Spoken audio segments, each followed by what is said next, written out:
अहले बैत की शहादत को तमाशा बना दिया। वो कहते हैं यकम मुहर्रम से पहले नाच गाना देखो, तमाशा करो, मौज करो।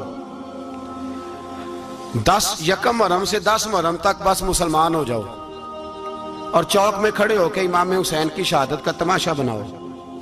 एक शख्स से मैंने पूछा तू वहां क्यों गया था? कहने लगा मैं तो तमाशा देखने गया था। अब यकीन करें मेरे खून को जोश आया, खून को। मैंने कहा यार उन्होंने इमाम हुसैन की शहादत को तमाशा बनाया और तू तमाशबीन बन गया। समझ नहीं रहे कौन ये कोई तमाशा है।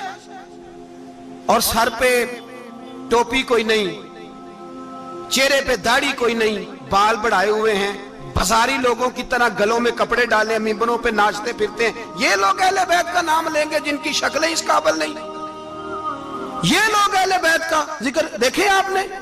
ये सोशल मीडिया आया तो मुझे भी देख कुछ मकरू चेहरे देखने का मौका मिल गया, वरना मैं बाज रहता था। आप यकीन करें वो शक्लें इस काबिल हैं कि इमाम हुसैन का नाम लें। आप यकीन करें मैं ऐसे ऐसे चेहरे देखता हूं कि मेरा दिल नहीं करता ये सैयदा पाक का अपनी नाम से जुबान से नाम ले, तबीयत नहीं मानती। जिस आदमी ने सर नंगा किया हुआ देखे ना आपने सोशल मीडिया पे, ऐसे ये इस काबिल है दयानतदारी से मेरी रियायत ना करना। ये शक्ल है इमाम हुसैन का नाम लेने वाली, और बीबी पाक का नाम जिससे मर्जी सुन लेते हो। मैं तो बंद कर देता हूँ, बंद कर यार, इसका चेहरा ही नहीं इस काबिल के इससे हजरत फातिमा का जिक्र सुना जाए। इसको पता ही नहीं कैसे नाम ले रहा है हजरत फातिमा का। कुछ नात खाएं वो नाच नाच के हजरत फातिमा का जिक्र, शर्म करो। पता ही नहीं किसका नाम ले रहे हो, पता ही नहीं किसका जिक्र कर रहे हो। ऊंचा बोलना, दाद देना, ये करना, उठ के खड़ी, ये तमाशा है कोई अहले बैत का जिक्र? पता ही नहीं किसका तज़किरा कर रहे हो। जानते हो ये कौन है? सुबह कयामत मेरे नबी पाक अलैहिस्सलाम ने फरमाया रब हुक्म देगा कयामत के दिन, वली नबी गौस कुतुब अब्दाल आंखें बंद करे, नजरें झुकाए, सर झुकाए, या अल्लाह क्या होने वाला है? फरमाया मोहम्मद की बेटी फातिमा की सवारी गुजरने वाली है, रसूल की शहजादी गुजरने वाली है, नजरें झुकाओ। पता ही नहीं ये कौन है, किसका जिक्र कर रहे हो, और नाचते फिरते हो, खबर ही तुम्हें।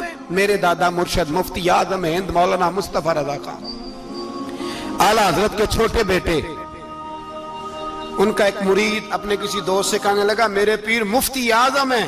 उसने कहा तुम सुन्नियों का तरीका है, जिसको बनाते हो आजम ही बना देते हो, इमाम तो आजम, आला हजरत तो आला हजरत, मुफ्ती तो मुफ्ती है, तुम्हारा तरीका है। उसने कहा नहीं मेरे पीर वाकई बड़े आलिम है। उसने कहा मैं जाऊंगा ऐसा मसला पूछूंगा तेरे पीर को जवाब ही नहीं आएगा। वो साथ ले गया। जब सरकार मुफ्ती आजम की खिदमत में, आला हजरत के बेटे वो भी छोटे वाले, तेरी नस्ल पाक में है बच्चा बच्चा नूर का, छोटे बेटे आला हजरत के। बैठक में बैठे थे तो वो आ गया इतराज करने वाले को लेके, आपका मुरीद पूछ ले जो मसला पूछना है। बैठक के 2 दरवाजे थे, एक बार खुलता था एक घर में। बैठे सलाम कलाम के बाद कैसे आए हो? कहा हुजूर ये कोई बात पूछना चाहता है। और वो रास्ते में कह रहा था मैं ऐसा सवाल पूछूंगा तेरे पीर को जवाब ही नहीं आएगा, रास्ते में ये बातें करता आ रहा। कहा पूछो। उसने पूछा, कहने लगा जी बताइए नबी पाक अलैहिस्सलाम की 4 बेटियों के नाम क्या हैं? तो मुफ्ती आजम हिंद उठे, जो दरवाजा अंदर खुलता था उस कमरे से अंदर चले गए। वो इतराज, तनकीद आसान होती है, तामीर मुश्किल होती है, इतराज लोग फटाफट कर लेते हैं। कहने लगा तो तेरे पीर को तो 4 बेटियों के नाम नहीं आते, वो किताब देखने चले गए, वो तो देख के बताएंगे, उनको तो नाम नहीं याद। पर क्या करे, फाजिल बरेलवी का कमाल ही बड़ा अनोखा है। ये रजा के नेज़े की मार है कि अदूब के सीने में गार। आला हजरत का रंग ही कुछ निराला है। शहजादा आला हजरत वापस आए, सर पे इमामा है और दाढ़ी से पानी के कतरे गिर रहे हैं, और आके खड़े हुए तो फरमाने लगे मैं वुजू करने गया था, मैंने नबी पाक की बेटियों के नाम कभी बगैर वुजू के जुबान से अदा ही नहीं किए, मैं वुजू करने गया था। वो शख्स कहने लगा हुजूर वुजू के साथ? तो आंखों में आंसू आ गए। फरमाने लगे तुम्हें क्या बताऊं वो किस पाक घराने की शहजादियां हैं। रो पड़े, कहने लगे मेरे तो बाप का अकीदा है कि तेरी नस्ल पाक में है बच्चा बच्चा नूर का, तू है ने नूर तेरा सब घराना नूर का। मेरे में क्या करूं, मजबूरी है। हमारे बुजुर्गों ने अहले बैत की मोहब्बत का यह रंग पेश किया है। मेरे आला हजरत रहमतुल्लाह अलैह अब मौजू नहीं था, बात कहीं और निकल जाएगी, उन्वान भी बयान करना है। पालकी में बिठा के ले जाया जा रहा था, डोली होती थी, पालकी में बिठाया जाता था उलमा को। जिस तरह बच्चियां डोली में बिठा के, तो हिंदुस्तान में एक रिवाज रहा कि उलमा को लोग पालकी में बिठा के कंधों पे उठाते थे। 4 मजदूर वो डोली पालकी उठाया करते। आला हजरत को भी उठा के ले जाया जा रहा है। फाजिल बरेलवी ने फरमाया रख दो नीचे। नीचे रखा तो फरमाने लगे तुम्हें सैयदजादा कौन है? हुजूर क्या हुआ? फरमाने लगे मुझे रसूलुल्लाह के खून की खुशबू आ रही है, मुझे खुशबू, खालिस खून की खुशबू आ रही है। चुप कर गए चारों मजदूर। आपने फरमाया तुम्हें कसम हो रसूल पाक की, बताओ तुम में सैयदजादा कौन है? तो एक कमजोर शख्स उठा कहने लगा हुजूर मजदूर से मजदूरी लेनी चाहिए, जात बरादरी नहीं पूछनी चाहिए। आला हज़रत ने फरमाया शाह जी ये आपने क्या किया, मुझे ही कंधों पे उठा लिया। लाखों लोगों का पीर और हजारों मशाइख और उलमा की आंखों की ठंडक, बरेली के इमाम जिनका कलम उठे तो वक्त के बड़े बड़े सूरमा गर्दनें झुका दे। आला हज़रत रहमतुल्लाह ताला अलैह पहले तो अपनी पगड़ी उठा के पैरों में बिछाई, कहने लगे तेरे नाने के नाम पे खाया है, तेरे ही कंधों पे चढ़ गया हूं, वास्ता मुस्तफा का मुझे माफ करो। तो शहजादे ने पगड़ी उठाई, कहा हजरत ऐसे तो ना कीजिए। फरमाया नहीं अभी मेरा दिल राजी नहीं हुआ। फिर उस शहजादे को आला हजरत रहमतुल्लाह अलैह ने पालकी में बिठाया। शहजादा सैयदजादा मजदूर है, बज़ाहिर पढ़ा लिखा नहीं, गरीब है, उनको पालकी में बिठाया और फरमाया एक तरफ से मैं उठाऊंगा, एक तरफ से मेरा बेटा हुज्जतुल इस्लाम हामिद रजा उठाएगा, एक तरफ से मलकुल उलमा मौलाना जफरुद्दीन बिहारी बुखारी की शरह लिखने वाला उठाएगा, एक तरफ से फिका हनफी का इंसाइक्लोपीडिया बहार शरीयत लिखने वाला मुफ्ती सदरुल शरिया मौलाना अमजद अली आजमी उठाएंगे। चारों ने जब उठाया वो जा रहे थे तो मौलाना हसन रजा फाजिल बरेलवी फरमा रहे थे बेअदब गुस्ताख फिरकों को सुना दे ए हसन, बेअदब गुस्ताख फिरकों को सुना दे ए हसन। यूं कहा करते हैं सुन्नी दास्ताने अहले बैत, यूं कहा करते हैं सुन्नी दास्ताने। ये हमारा तरीका है रसूलुल्लाह से प्यार करने का, ये हमारा तरीका है अहले बैत से। ये क्या मोहब्बत हुई? यकम मुहर्रम से 10 मुहर्रम तक बाजारी लोग खड़े कर दिए और कहा अहले बैत का जिक्र करेंगे और ज़ैनब पाक का नाम लेंगे और सकीना पाक की, ये लोग पाक करेंगे जिनका लबो लहजा ही बाजारी है, ये गुफ्तगू करेंगे। और बहुत सारे हमारे लोग देखने चले जाते हैं। और मुझे शिकवा है अपने दोस्तों से भी, ये चुप करके बैठे रहते हैं मुहर्रम के दिनों में, आपका कोई ताल्लुक नहीं इमाम अली मकाम के साथ। कल भी रोजा रखेंगे इंशाअल्लाह, परसों भी रोजा रखेंगे और हम इमाम हुसैन का दिन इस तरह मनाएंगे कि रोजाना कुरान पाक की तिलावत करेंगे। हम इमाम अली मकाम की याद इस तरह मनाएंगे कि हुसैन तूने जिस सजदे में सर कटाया था 9-10 को ज्यादा सजदे करेंगे, और तूने जो कुरान पाक नेज़े की नोक पे भी जारी रखा, हम भी 9-10 मुहर्रम सारा कुरान पढ़ के गुजार देंगे। और इमाम अली मकाम की फिक्र को समझे, सोच को समझे। मैं मजमून सारा बयान करना चाह रहा था पर अब मुझे लौटना पड़ेगा। अहले बैत का प्यार ईमान का हिस्सा है, ईमान का। अगर अहले बैत से मोहब्बत ना हुई, सहाबा का प्यार ना हुआ तो ईमान काबिल कबूल नहीं। कुछ लोग बड़े होते हैं इसलिए कि उनका बाप बड़ा होता है, बहुत बड़े बाप का बेटा है जी, तो खुद क्या है जी, ये इमाम हुसैन बहुत ही बड़े बाप के बेटे थे, बहुत ही बड़े बाप के, बहुत ही बड़े बाप। मौला अली शेर खुदा रदी अल्लाह ताला, वाकई हजरत अली जैसा शेर कोई नहीं है, ही कोई नहीं, आएगा ही कोई, हो ही नहीं सकता, सवाल ही नहीं पैदा होता। अली बहरहाल अली है, अली बहरहाल कोई जोड़ नहीं हजरत अली का, कोई साथ नहीं। मेरे रसूल पाक ने फरमाया यहाँ भी मेरा भाई है, वहां भी मेरा भाई है। हजरत अली का कोई मुकाबला कर सकता? इतने बड़े बाप का बेटा। हजरत इमाम हुसैन खुद भी बहुत ही बड़े थे, इमाम हुसैन खुद भी अल्लाह जानता है बहुत बड़े थे। कहते हैं गद्दी पे बैठ गया, इसे कोई जरूरत नहीं, लेकिन इमाम हुसैन ने ऐसे नहीं किया। इमाम ज़ैनुल आबिदीन फरमाते हैं मेरे अब्बा जी इमाम हुसैन फर्ज नमाजों के अलावा एक दिन में 100 नफल अदा किया करते थे, और एक रवायत में फरमाते 1000 नफल पढ़ा करते थे। कितने? चलो तुसी 50-50 पढ़ ले, बताओ तो सही ना कितने। तो ये जो इमाम हुसैन का बड़ा नाम लेने वाले हैं, ये तो इनसे पूछो कि तुम तो नमाजें पूरी नहीं पढ़ते, और इमाम का तो ताल्लुक है नमाज के साथ। 9-10 मुहर्रम की सारी रात इमाम हुसैन क्या करते रहे? बोले, यहां लोग देगे खाते रहते हैं 9-10 की रात, चरगे खाते रहते हैं, सारी रात छोटा गोश्त खा के गुजार देते। इमाम हुसैन रज़ी अल्लाह तआला अन्हु, भाई अल्लाह तो माना हुआ था, हुसैन पे सबसे ज्यादा राजी था मेरा रब, लेकिन इमाम अली मकाम ने 9-10 की सारी रात का अल्लाह मुझसे राजी हो जा, अल्लाह मुझसे राजी हो जा, अल्लाह मुझ पे रजा नाज़िल कर दे। सारी रात करबला की रेत पे आंसू बहा बहा के सारी रात सजदे में गुजार दी। तू तमाशा करके सो जाता है और कहता मैं बड़ा हुसैनी हूं। इमाम अली मकाम बहुत बड़े थे, इबादत गुजार थे, रियाजत बड़ी करते थे। इमाम हुसैन के घर का काबा था, अपना था। जो शय करीब होती है उसकी कदर नहीं होती। सऊदी अरब में बहुत सारे लोग अभी भी रहते हैं जिन्होंने हज नहीं किया, कहते इधर ही चले जाएंगे। हमारे बहुत सारे पाकिस्तानी जिनकी ड्यूटियां मक्के में लग गई हैं, वो कभी हमें वहां मिलने आए तो हम कहते हैं जनाब आप आते नहीं, कहते हैं आते हैं कभी कभी। उनको हरम शरीफ की वो कदर। लेकिन इमाम हुसैन अली मकाम का किरदार ये था कि मदीने से दोनों भाई मदीने से पैदल जाया करते थे मक्के का हज करने। किस तरह? वो उन्होंने ये नहीं कहा हमें रियाजत की जरूरत नहीं, इबादत की जरूरत नहीं, हम तो हुजूर का खून है, बख्शे बख्शाएं। पैदल मदीने से दोनों शहजादे और इस तरह पैदल जाते थे। एक दफा नहीं, 2 दफा नहीं, 25-25 हज दोनों ने पैदल मक्के जाके अदा फरमाया। 25-25 हज। तुझे कभी तौफीक ही नहीं हुई? तू जहाज पर जाना भी पसंद नहीं करता, तू ख्याल ही नहीं करता कि कितनी कदर है अल्लाह के घर की। 25-25 हज। और सखावत का ये हाल था, सखावत का, कि इमाम ज़ैनुल आबिदीन फरमाते 1 लाख दिनार सवेरे आया। कितना?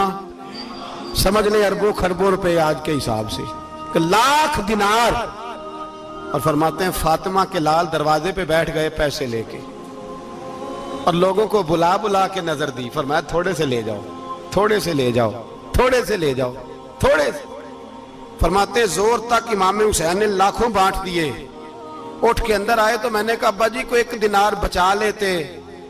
आप जब बाजू उठाते हैं तो आपके कुर्ते पे 17 पैबंद लगे हुए हैं, एक कुर्ता ही नया ले लेते। तो फरमाते मेरी तरफ देख के कहने लगे बेटे ये नहीं कहा कि मैं ले लेता कुर्ता, लफ्जों पे गौर करना। फरमाने लगे बेटे अगर तू पहले बताता तो फिर मैं सोचता, पहले बताता तो फिर भी मैं ये नहीं कर रख लेता, फिर भी मैं सोचता रखना है कि नहीं। इमाम हुसैन ने सखावत की, इबादत की, रियाजत की, कुरान पढ़ा, तिलावत की, दरगुजर किया, प्यार किया। इमाम हसन की बात है, एक लौंडी आई। हमारे यहाँ तो शहजादों का अल्लाह ही हाफिज है ना, शहजादे वो किसी के भी हों। ये जो हमारे सियासतदानों की शहजादे हैं ये हमने खराब किए हुए, इनकी गाड़ियों के पीछे भाग भाग के, इसलिए तबाह हो गए। पीरों के शहजादे ये खराब हो गए सारे, इसलिए कि पीछे बड़ा भागते हैं। इमाम हसन के पास एक लौंडी थी, वो दूध लेके आई, दूध गर्म था, आपके ऊपर गिर गया। और वो थी भी इसी तरह की, अक्सर काम बेध्यानी में करती थी, कनीज थी घर। दूध गिरा तो वो कांपने लगी कि मैंने कई गलतियां की, अब तो बहुत सख्त गलती है। गर्म दूध इमाम पे पड़ गया तो इमाम साहब ने तिलावत शुरू कर दी। इमाम हसन ने वल काज़िमीन अल गैज़ वल आफीना अनिन नास वल्लाहु युहिब्बुल मुहसिनीन। फरमाया जो गुस्सा पी जाए और लोगों को माफी दे, उनसे तो अल्लाह मोहब्बत फरमाता है, इनसे तो अल्लाह प्यार करता है। इमाम साहब ने उस लौंडी को फरमाया जा तू अल्लाह की रजा के लिए आजाद है, जा तू आजाद है, अब तू लौंडी नहीं। इतना बड़ा इखलाक था कि जो देखे ना, मेरे उस्ताद गिरामी एक दफा मेरे घर आए, हजरत मुहद्दिस से बावलपुर से 3000 किताब के मुसन्निफ, बहुत बड़े आलिम। मेरा छोटा भाई बोतल पिलाने लगा तो बोतल दी तो कपड़ों पे डाल दी, उस्ताद साहब का सारा जुब्बा भर गया। कहने लगे जज़ाक अल्लाह, बारक अल्लाह, अल्लाह मजीद फजीद, अल्लाह इलम दे, फजल दे। तो मैंने कान में कहा, मैं क्या उस्ताद जी इन्नियां दुआवां देनियां सन ते मैं आप रोड छड़दा। उसने क्यों ये किया है, मगर इतनी दुआएं देनी थी तो मैं डाल देता आपके कपड़ों पे पानी शरबत, आपने इतनी दुआएं दे दी। बुजुर्ग जलाल है का मिजाज नहीं, वो शहजादे होते हैं जिनकी तबीयत पे नागवार गुजरता है कि ये कैसे होगा। यूं इमाम हुसैन इमाम हसन ने किसी जगह भी शहजादे बन के वक्त नहीं गुजारा, और मेरे नबी पाक ने भी उन्हें शहजादे नहीं बनाया। हम सबके बच्चे शहजादे हैं, जितने भी हम हैं ना, मेरा बच्चा जी मुंह से बात निकालता है तो मैं पूरी कर देता हूं, फिर भी नाफरमान है। मैंने कहा इसलिए नाफरमान है। अगर आधी पूरी करते और आधी ना करते तो उसे पता होता कि कहीं सब्र भी करना है। हमारा बच्चा रोटी ना पके तो घर में टीवी भी तोड़ देता है। उसकी अम्मा खाना टाइम पे ना पकाए तो बर्तन तोड़ता है। क्यों? हमने उसकी आदतें खराब की हैं। लेकिन मेरे रसूल पाक सल्लल्लाहु अलैहि वसल्लम ने झोली उठा के दुआ मांगी, ऐ अल्लाह, गोया हुजूर कह रहे थे इन्होंने कर को करबला में भी जाना है। फरमाया या अल्लाह इन्हें 3 वक्त रोटी ना देना, 1 वक्त रोटी देना। 3 वक्त नहीं, 1 वक्त की रोटी दे। 1 वक्त का खाना दे। और नबी पाक ने ट्रेनिंग घर के अंदर कराई थी। अंदर हजरत फातिमा ने ट्रेनिंग कराई थी। लोग कहते हैं 3 दिन इमाम हुसैन प्यासे रहे, भूखे रहे। तो मैंने कहा ट्रेनिंग थी उनकी अम्मा की। तवज्जो है मेरी बात पर? हमारा बच्चा तो 1 घंटा बर्गर ना मिले तो बर्तन तोड़े। उनकी अम्मा की ट्रेनिंग थी, सब्र हौसला सिखाया था। इमाम हसन और हुसैन बीमार हो गए तो हजरत फातिमा ने मन्नत मांगी, या अल्लाह मेरे बच्चों को शिफा दे, मैं 3 रोजे रखूंगी। कौन सी मन्नत मानी? बोलिए। हम सिर्फ देख की मन्नत ही मानते हैं, मैं देख पकाऊंगा। एक आदमी मुझे कहने लगा मैंने मन्नत मानी थी कि मैं बकरा दूंगा अल्लाह के रास्ते में, अगर मेरा काम हो जाए। तो काम हो गया, बकरे के पैसे कोई नहीं। तो मैं कहता तेरे पहला नहीं थी पता, मेरे को कोई नहीं। कहता अब क्या करूं? मैं क्या अब तो देनी पड़ेगी और उसमें भी तहकीक बाकी है। लेकिन बात यह है भाई कि मन्नत ये क्यों नहीं मानी कि या अल्लाह मेरा काम हो जाए, मैं 100 नफल पढ़ूंगा। जो भी मन्नत मांगता है वो देख की मान लेता है। बकरे की मन्नत ही मानते हो, ये क्यों नहीं मन्नत मानते कि या अल्लाह मेरा काम हो जाए तो मैं पूरा कुरान शरीफ खत्म करूंगा। ये जरा पढ़ना पड़ता है, इसलिए इबादत करनी पड़ती है, इसलिए इसकी मन्नत ही नहीं मानते सिरे से। हजरत फातिमा ने क्या मन्नत मांगी? बच्चे सही हो जाएंगे तो बोलिए 3 रोजे रखूंगा। अल्लाह तबारक व तआला ने बच्चों को शिफा अता फरमा दी। और मैं समझता हूं ये करबला की ट्रेनिंग थी। रोजे रखे बच्चों ने। किसने रोजे रखे? बच्चों ने। किसने? 7-8 साल की उम्रें बच्चों की। हजरत अली फरमाते जब मैंने देखा ना मेरे बच्चे भी रोजे से हैं तो मैं कहीं से थोड़े से जौ लाया। ये शहजादे हैं कायनात के सबसे बड़े। फरमाते मैंने बीबी पाक को दिए तो सैयदा पाक ने जौ पीसे रोटियां पकाई। और जब ऐन इफ्तारी के वक्त खाना सामने आया तो दरवाजे पे भिखारी आया। ऐन उस बड़ा बेनियाज है अल्लाह, अजीब रंग है मालिक का। ऐन इफ्तारी का वक्त जब आदमी कहता है कि फटाफट हो जाए, भिखारी दरवाजे पे आया और उसने सदा दी, ओ मेरे रसूल के घर वालों, कई दिनों से रोटी नहीं खाई। हजरत अली ने, हजरत फातिमा ने बच्चों की तरफ देखा तो इमाम हुसैन छोटे थे सबसे, उन्होंने सबसे पहले बर्तन उठाए खाने वाले और कहने लगे अम्मा मैं ना दे के आऊं। हजरत फातिमा रश्क करने लगी। मुस्तफा के नवासे बाहर गए, अपने हिस्से का खाना युसिरूना अला अनफुसिहिम वलौ काना बिहिम खसासा। अल्लाह फरमाते उन्हें बड़ी अशद जरूरत भी हो फिर भी वो दूसरों पे इशार कर देते हैं। वो खाना बाहर इमाम हुसैन दे आए, पानी से रोजा खोला, खजूरे खाई, लेट गए, सवेरे खजूरे खाई, रोजा रख लिया। शाम हुई तो हजरत अली फरमाते मैं फिर अगले दिन के रोजे के लिए जौ लाया, फातिमा ने पीछे रोटियां पकाई। 2 दिनों की भूख थी पर मालिक तू बड़ा बेनियाज है। आजमाने पे आया तो इस रंग में ऐन इफ्तारी के वक्त दरवाजे से आवाज निकली और मांगने वाले ने कहा कि भूखा भी हूं और यतीम भी हूं, यतीम हूं। हजरत फातिमा कहने लगी बेटा देर ना करना, यतीम का पेट भरने में देर नहीं होनी चाहिए। खाना बाहर चला गया, पानी से रोजा, खजूरे। शहजादे हैं शहजादे, ये 2 जहां के शाह हैं, पास कुछ रखते नहीं, 2 जहां की नेमतें हैं इनके खाली हाथ में। खजूर पानी से इफ्तारी भी, सहरी भी, सवेरे फिर उठे, रोजा रखा। 3रा दिन है, 3रा। जरा दिल पे हाथ रखना, बच्चा एक रात भूखा हो तो अम्मा सोती नहीं। और मैं कहा करता हूं अम्मा फालज वाली हो ना, फालज वाली माँ, फालज ज्यादा।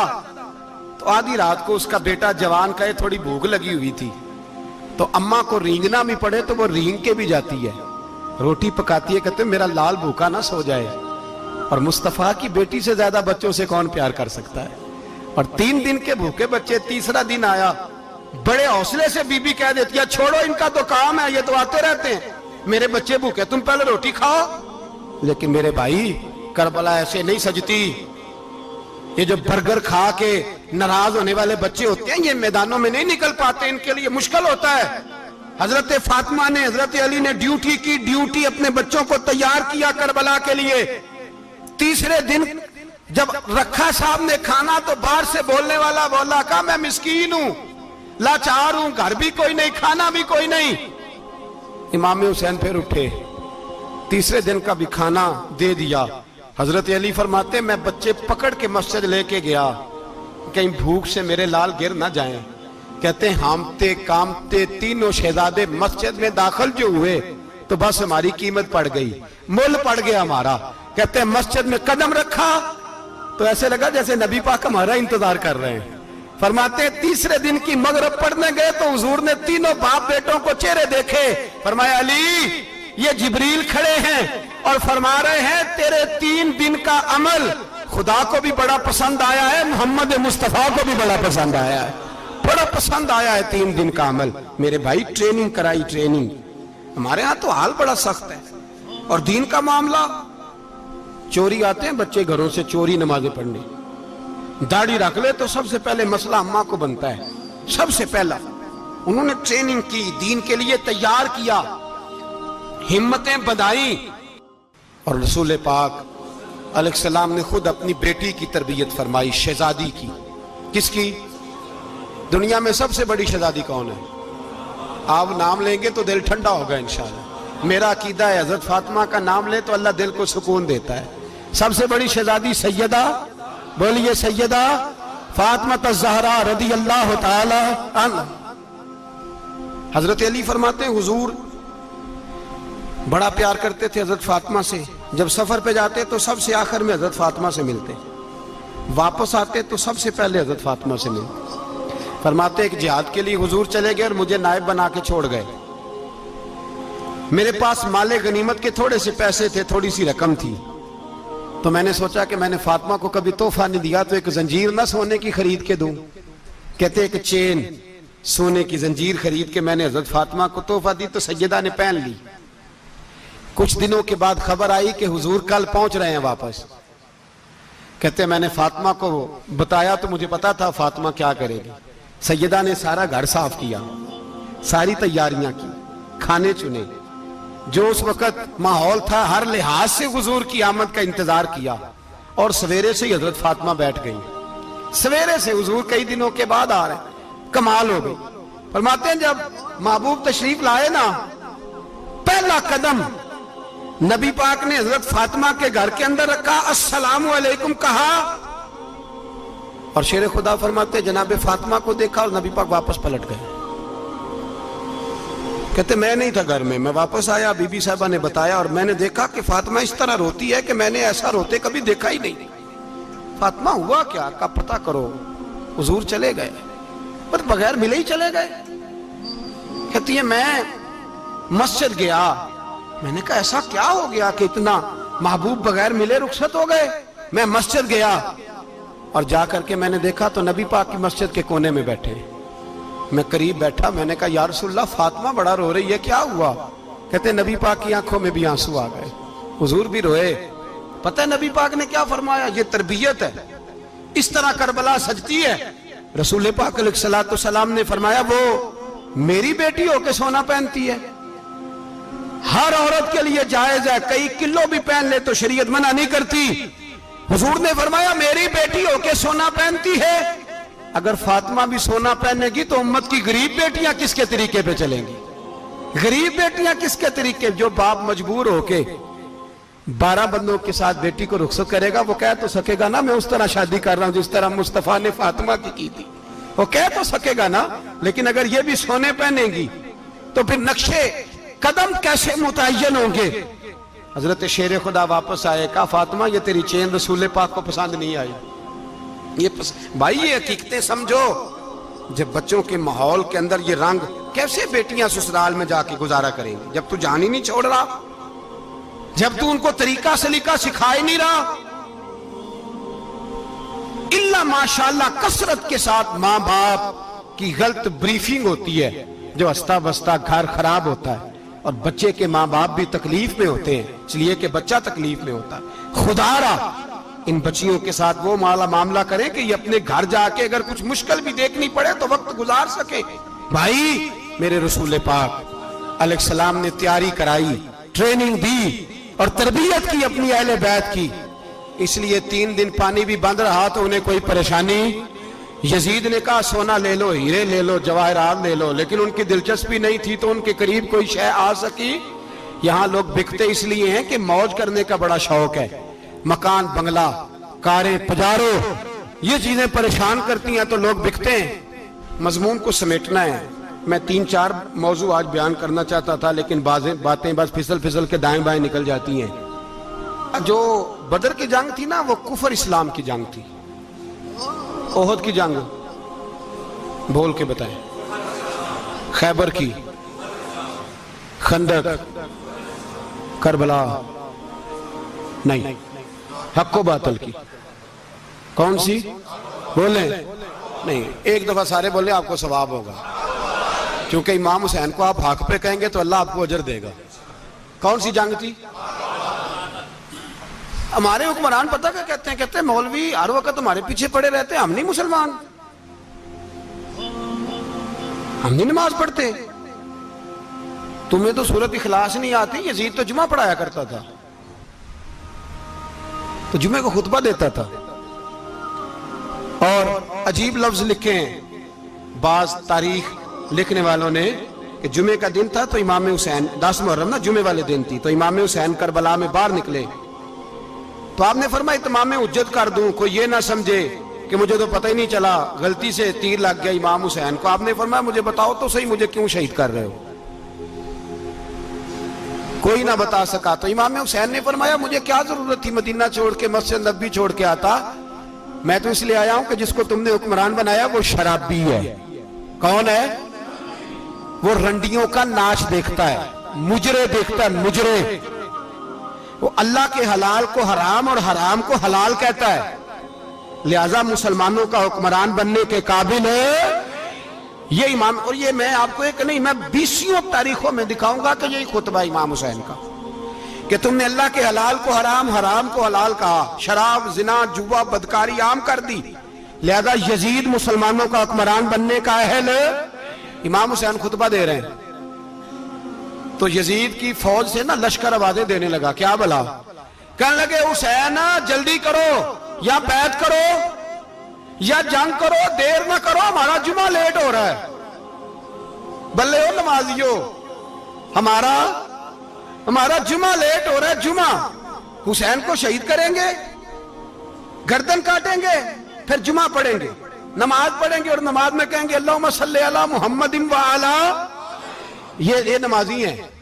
अहले बैत की गर्दन पे छुरी चलाएंगे, फिर नमाज पढ़ेंगे और कहेंगे अल्लाहुम्मा सल्ली अला मुहम्मदिन व अला, बल्ले हो नमाजियो। लामा हज़ारवी कहा करते थे बल्ले हो नमाजियो।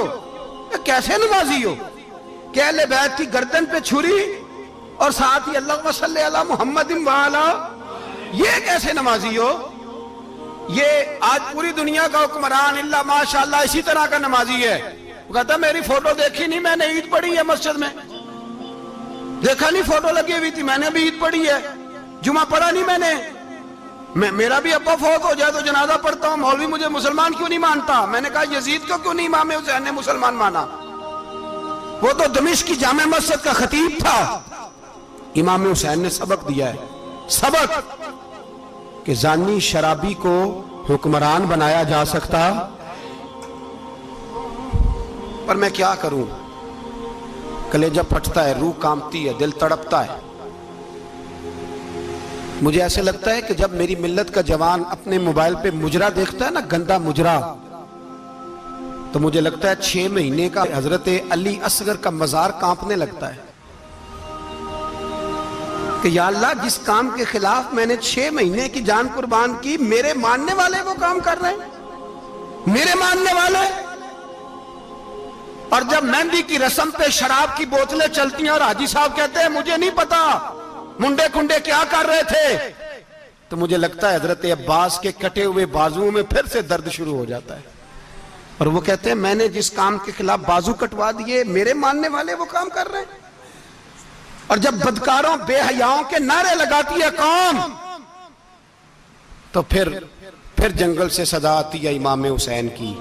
फिर हुसैन कहते हैं कि नहीं, अभी करबला खत्म तो नहीं हुई, हुसैन अभी करबला में, हुसैन अभी भी जब और ये मैं सब की बात कर रहा हूं, पाकिस्तानियों की नहीं, सिर्फ सारे हुक्मरान, बहुत सारे जो इस्लाम का दावा करते हैं, वो जब जहाज से उतर के दूसरे मुल्क में जाते हैं तो जुब्बे के नीचे से पैंटें निकाल लेते हैं। उन्होंने भी मजहब को रंगदार बना लिया है, कभी रंग और होता है कभी और होता है। खुदारा इमाम हुसैन को तड़पाओ ना, खुदारा शराबियों को वोट देके, जालिमों को वोट देके, और ये सारे ही ऐसे, मैं किसी एक की, सारे ही ऐसे। यजीद ने भी कुत्ता रखा हुआ था, उसके भी साथ सोया करता था, आपके भी कई सियासतदानों ने पाले हुए। ये सारे तमाशे करने वाले, जानवरों की लड़ाई देखना भी हराम और कराना भी, ये सारे एक ही रास्ते में, ये सारे इय्या का नाबुदु व इय्या का नस्ताईन, कोई एक आयत पढ़ लेता है, उसके बाद ढोल बजाने, औरतों के नाच कराने शुरू कर देता है। ये इय्या का नाबुदु व इय्या का नस्ताईन का तर्जुमा है, तमाशा बनाया हुआ है।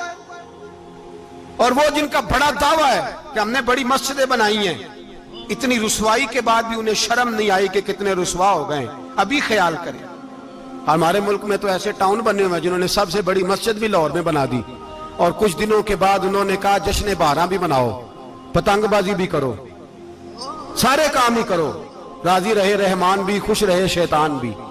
माज़अल्लाह, इमाम हुसैन ने इस सोच के खिलाफ जिहाद किया है। फरमाया ना, ला इलाहा इल्ला, दूसरे की गुंजाइश है ना ना ना ना ना, शराबी की गुंजाइश है, इसलिए कि ला इलाहा इल्ला, मस्जिद होगी तो फिर क्लब नहीं होगा, ला इलाहा इल्लल्लाह।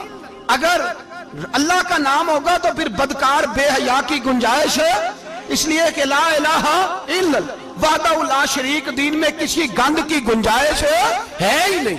ये फिक्र है इमाम हुसैन, ये सोच है। हमारा हुक्मरान कहता है मौलवी साहब नमाज पढ़ने से किसने रोका है, सारा दिन पढ़ो। हम भी मस्जिद बना के देते हैं, हमारी तरफ से 5 किले जमीन में बनाओ, हमें ना छेड़ो, शराब कबाब बंद ना कराओ। आप देख ले दुबई के अंदर क्या हो रहा है, शेख ज़ायद इस्लामिक सेंटर बना, इतनी बड़ी मस्जिद देखने को दिल करता है, लेकिन चंद किलोमीटर पे क्लब भी बना हुआ है, सारे तमाशे। बस इमाम हुसैन ने कहा है कि मस्जिदें बनेगी, क्लब नहीं बनेंगे। यजीद कहता था मस्जिद भी बनाओ और शराब खाना भी बनाओ। इमाम हुसैन ने फरमाया ना, शराब खाना नहीं बनने दूंगा।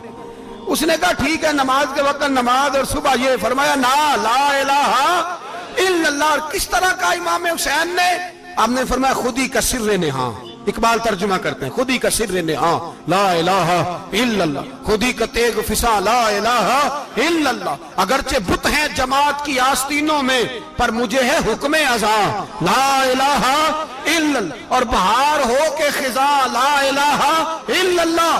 और फिर बोल पड़े इकबाल और कहने लगे अगर ये दौर अपने इब्राहिम की तलाश में है, ये दौर अपने इब्राहिम की तलाश में, क्योंकि सनम कदा है जहां ला इलाहा इल्लल्लाह। और उसका तर्जुमा उन्होंने कहा था ना, ये दौर अपने इब्राहिम की। हमारे शहर के बुजुर्ग थे शेख अब्दुल सबूर बेग मंशूर हजारवी अलैहि रहमा, उन्होंने तर्जुमा किया। वो कहने लगे उस शाह मशरिकैन की, उस नूर ऐन की। मुझे हज़रत साहब का ये शेर बड़ा ही पसंद है, बड़ा ही पसंद है मुझे, उनका ये मिसरा बड़ा ही पसंद है। और मैं उनकी कब्र पे जब उनके इंतकाल के बाद आगे बढ़ा फातिहा के लिए, तो फिर भी मेरे कानों में उनका ये फिक्रा गूंज रहा था। वो कहा करते थे उस शाह मशरिकैन की, उस नूर ऐन की, मतलूब है जहां को क़यादत हुसैन की।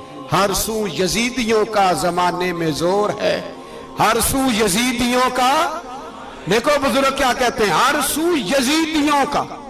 एक यजीद था ना, हर सू यजीदियों का, उस शाह मशरिकैन की, उस नूर ऐन की, मतलूब है जहां को क़यादत हुसैन की। हर सू यजीदियों का जमाने में जोर है, मंशूर आज फिर है जरूरत हुसैन की।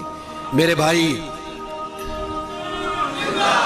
इमाम हुसैन, अब पता क्या किया करें, एक मारूफ नारा है, इमाम हुसैन तो जिंदाबाद है, और इंशाअल्लाह वो पहले भी जिंदाबाद थे, कयामत तक की जिंदाबाद है। हुसैन ही तो जिंदाबाद है। आपको सच्ची बात बताऊं, हुसैन ही तो। और कयामत में जब किसी ने उठना होगा ना, उठना, आप यकीन करें जब कमर झुकने लगती है, इमाम हुसैन का नाम सामने आ जाए तो सीधी खड़ी हो जाती है। हुसैन तो अलामत है खड़े होने की। और दुनिया में कतील उससा मुनाफिक नहीं कोई, जो जुल्म तो सहता है बगावत नहीं करता। ये इमाम हुसैन ने हमें बतलाया है कि वो मुनाफिक बेईमान है जो जुल्म सहे और चुप करे, यजीदी के खिलाफ खड़ा ना हो। इसलिए हम कहते हमसे न रकम होंगे कसीदे यजीद के, हम लोग तो हुसैन के सीरत निगार हैं। ये कैसे जिंदाबाद, ये नारा जरूरी है। मुर्दाबाद, इस नारे की जरूरत है, इस नारे की। हुसैन तो जिंदाबाद है, लेकिन हुसैनियत जिंदाबाद। और मुर्दाबाद क्या है? इसलिए कि यजीदियत भी मरी नहीं, यजीद मरा, पर यजीदियत वो सिसकती है, दम तोड़ती है, पर किसी ना किसी रंग में, किसी ना किसी की शक्ल में उठ खड़ी होती है। इसीलिए इकबाल ने कहा सतीजा कार रहा है अजल से ता अमरोज, चराग मुस्तफवी से शरार बूलहा भी। उसने कहा हर जगह कहीं ना कहीं हुजूर अलैहिस्सलाम की रोशनी से कोई ना कोई लड़ने की। खड़े करो अपने आप को। क्यों जालिमों की मदद करते हो? क्यों बेईमानों के सपोर्टर बनते हो? क्यों उन लोगों के नारे लगाते हो जो यजीदी हैं? हुसैनी बनो, हुसैनी बन के जिंदा रहो। कोई खा नहीं जाएगा, कोई खा नहीं जाएगा। यजीद मर जाया करते हैं और हुसैनियत आज भी जिंदा है और कयामत तक जिंदा रहेगी। जो शराबी है, जानी है, बदकार है, अगर तो आपकी तबलीग पे बाज आ जाए तो ठीक, वरना आपका उसके साथ दोस्ताना रखना भी हराम है। क्या फतवा दिया मैंने? हराम है, हराम। अगर आपका दोस्ताना है तो फिर 9-10 मुहर्रम को देग ना पकाना चावल की, इसलिए कि इमाम हुसैन को तेरी बिरयानी की कोई जरूरत नहीं। तेरी बासमती और छोटा गोश्त संभाल के रखना घर में, कोई आदत नहीं। अगर शराबी, कबाबी, जानी, बदकार से दोस्ताना है, अगर महल्ले के गरीबों को गाली देने वालों के साथ तेरी दोस्ती है तो फिर 10 मुहर्रम को चावल की देग बिल्कुल ना पकाना। इसलिए कि ये कोई तमाशा नहीं कि दोस्ती कातल से भी, मकतूल से याराना भी, कोई मतलब नहीं इस बात का। इमाम हुसैन को मानना तो फिर डट के मानो, मजलूमों के साथ खड़े हो जाओ, गरीबों के साथ खड़े हो जाओ, बर्मा की बात करो, बर्मा के मुसलमान की बात करो, फलस्तीन, कश्मीर, इन सब के हक में मुसलमान उस वक्त खड़े होंगे जब सोच हुसैनी हो जाएगी, जब नजरिया हुसैनी होगा, फिर खड़े होंगे। 10 मुहर्रम जाया नहीं करें। अहले सुन्नत की उलमा जहां जहां कुरान और सुन्नत की रोशनी में इमाम हुसैन की बात करें, जहां जहां भी करें, वहां जाके शरीक हो। हम भी हर साल बैठते हैं इमाम हुसैन की याद मनाने, और इस तरह बैठते हैं कि हुसैन हमारा है, हुसैन है, और इंसान को बेदार तो हो लेने दो, हर शख्स पुकारेगा हमारे हैं हुसैन।